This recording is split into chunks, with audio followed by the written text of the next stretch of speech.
En échange de billets verts, est-ce que vous accepteriez de vous laisser taper dessus, qu'on vous donne des baffes par exemple? Cela demande quand même un peu de réflexion, car si j'aime pas trop me faire taper dessus... Par contre, j'adore l'argent. Que ferions-nous alors? Que feriez-vous alors si vous étiez confronté à ce choix? Pour nous aider à répondre à cette question, voyons le choix effectué par Seong Ji-hoon dans la série Squid Game. Je vous propose de faire une partie avec moi et si vous gagnez, je vous donnerai 100 000 won. Vous voulez dire qu'on fait une partie et que si je retourne votre Dagji, vous me donnerez 100 000 won? Par contre, à chaque fois que je gagne, c'est vous qui devrez me donner 100 000 won. Vous avez de l'argent? De l'argent... Vous pouvez payer avec votre corps si vous voulez. Avec mon corps? Qu'est-ce qui vous prend? Je retirerai 100 000 won par claque. Une autre partie. On le voit, Seong Ji-hoon accepte de se laisser taper dessus pour espérer gagner de l'argent en retour. Il faut savoir que Seong Ji-hoon est un feignant. Il est entretenu par sa mère. C'est quoi cet argent? C'est pour moi? Oui. C'est un être irresponsable, impulsif. Il va même jusqu'à voler la carte bancaire de sa mère pour jouer aux courses de chevaux. Argent qu'il va perdre en totalité, alors qu'il aurait dû l'utiliser pour payer un cadeau et un repas à sa fille le jour de son anniversaire. Tu te souviens pas que c'est l'anniversaire de ta fille aujourd'hui? Si je lui achète du poulet, je pourrais pas lui offrir de cadeau. Il faut que tu me donnes plus d'argent. On comprend alors l'attrait que peuvent avoir tous ces billets verts pour un individu comme lui. On comprend alors aisément son choix, celui d'accepter de se laisser taper dessus pour gagner en retour de l'argent. Mais nous, que ferions-nous? Est-on prêt à perdre comme Seong Ji-hoon toute dignité pour gagner de l'argent?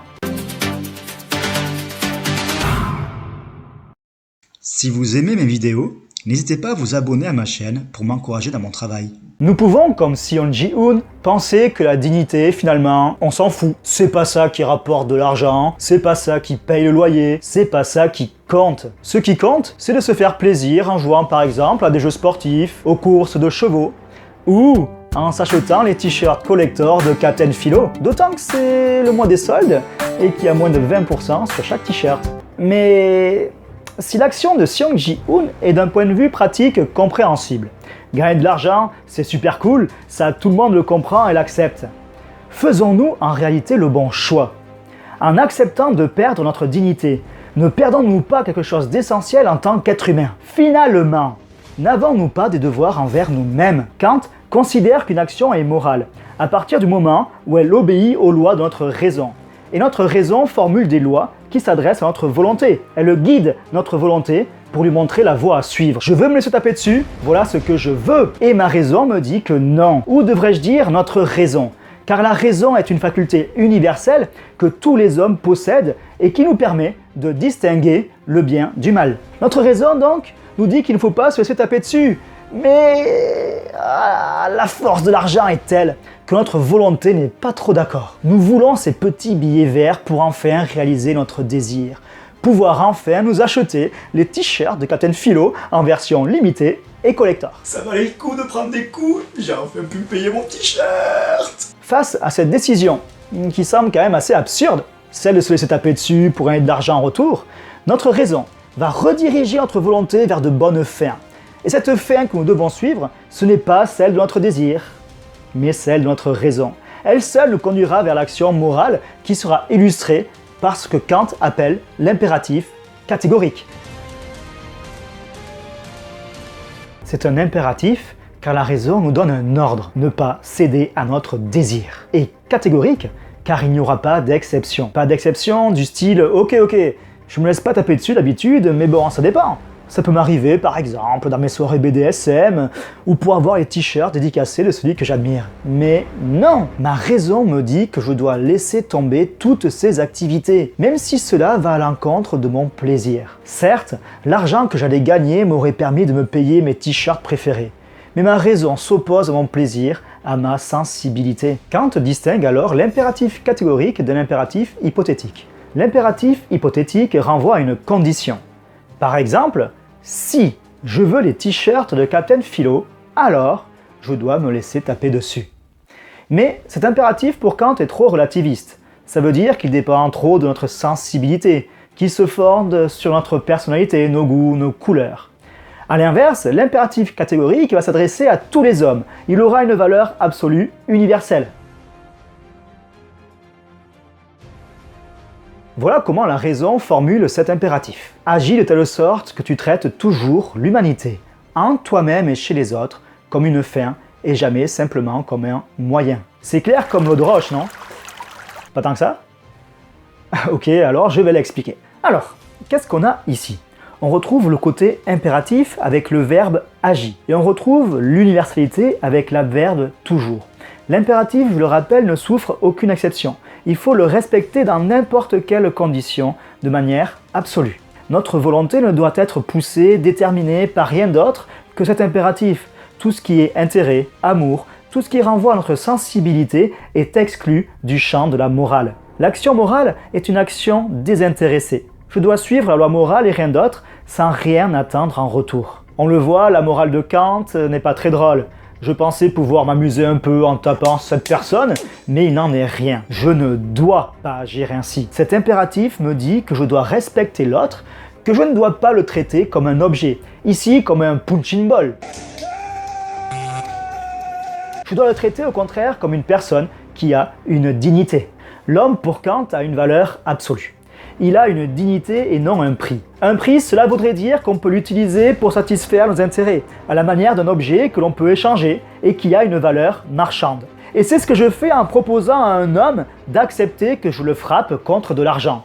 Je lui accorde une valeur instrumentale et je lui refuse cette dignité absolue dont il a droit. On comprend alors que celui qui me frappe est vraiment méchant, même si on s'en doutait un peu quand même. Mais moi qui accepte de me laisser taper dessus, je ne fais rien de mal. Pourtant, ai-je vraiment raison d'accepter de me laisser traiter comme un objet? Il ne faut pas oublier par contre la subtilité de l'impératif catégorique. Il s'agit de toujours traiter l'humanité envers autrui et envers soi-même, comme une fin et non simplement comme un moyen. Mais c'est ce envers soi-même qui est ici important. Car si nous avons des devoirs envers autrui, comme je vous l'ai montré, nous avons également des devoirs envers nous-mêmes. Nous devons refuser tout comportement qui est dégradant ou humiliant. Ah, je pensais pouvoir m'amuser un peu avec ces billets obtenus à la sueur de mes bleus, mais il n'en est rien. Tu ne dois pas te laisser taper dessus pour gagner de l'argent. Mais je désire m'acheter les t-shirts de Captain Philo. Tu ne dois pas. Mais je désire. Tu ne dois pas. S'il te plaît. C'est un non catégorique. Tu dois résister à tes penchants, à tes désirs. Sois digne d'être un homme, bordel! Bon, ok, je t'obéis. De toute façon, il abuse, Captain Philo, parce que ses t-shirts sont beaucoup trop chers. Ah, on le voit, c'est dur de résister à son désir. Mais je vous rappelle que l'impératif est catégorique, inconditionnel. Et même si des fois, on peut traiter l'autre comme un moyen, par exemple dans nos activités professionnelles, nous devons, quoi qu'il arrive, considérer l'être humain avec respect et dignité. Je ne dois pas agir ainsi. Nous ne devons pas accepter de nous laisser réduire à un objet, de nous laisser traiter comme un moyen pour satisfaire les désirs d'autrui. Nous sommes donc aussi coupables que celui qui nous frappe.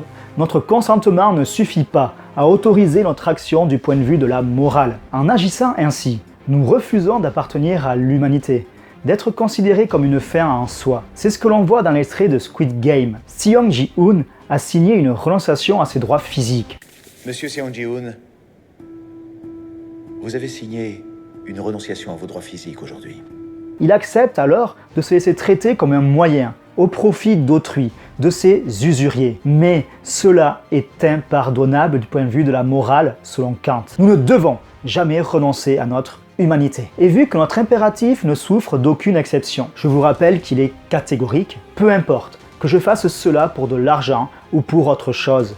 L'être humain n'a pas de prix. Il ne peut pas accepter d'être échangé contre de l'argent ou accepter de commercialiser son corps. On peut distinguer alors ce qui a un prix, une valeur marchande, que l'on peut échanger, ce que l'on peut utiliser comme un moyen et ce qui a une valeur absolue, qui mérite un respect inconditionnel, l'homme qui est une fin en soi. Alors, si réellement vous désirez le t-shirt de Captain Philo et que vous n'avez pas assez d'argent pour vous le payer, n'acceptez pas de vous conduire de manière dégradante pour réaliser votre désir.